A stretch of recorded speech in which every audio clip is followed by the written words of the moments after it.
গেল মার্চ মাসে দেশে মোট ৫৭৬টি সড়ক দুর্ঘটনায় ৫৩২ জন নিহত এবং ২,২২১ জন আহত হয়েছেন। নিহতদের মধ্যে ৬৬ জন নারী ও ৯৮ জন শিশু রয়েছে। আজ শনিবার সকালে প্রকাশিত এক প্রতিবেদনে এ তথ্য জানিয়েছে রোড সেফটি ফাউন্ডেশন। জাতীয় ও আঞ্চলিক গণমাধ্যম সহ বিভিন্ন উৎসের তথ্যের ভিত্তিতে প্রতিবেদনটি তৈরি করা হয়েছে। প্রতিবেদন অনুযায়ী একই সময়ে ১৪টি নৌ দুর্ঘটনায় ১২ জন নিহত, ২৭ জন আহত এবং ৩ জন নিখোঁজ রয়েছেন। এছাড়া ৪৮টি রেল দুর্ঘটনায় ৬৭ জন নিহত ও ২২৪ জন আহত হয়েছেন।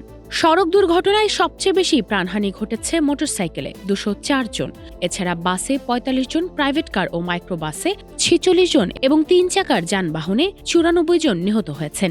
বিভাগ ভিত্তিক হিসেবে ঢাকা বিভাগে সবচেয়ে বেশি ১৩৭ জন নিহত হয়েছেন। অন্যদিকে সিলেট বিভাগে সবচেয়ে কম ২৬ জন নিহত হয়েছেন। রাজধানী ঢাকায় ৪৬টি দুর্ঘটনায় ২৮ জন নিহত হয়েছেন।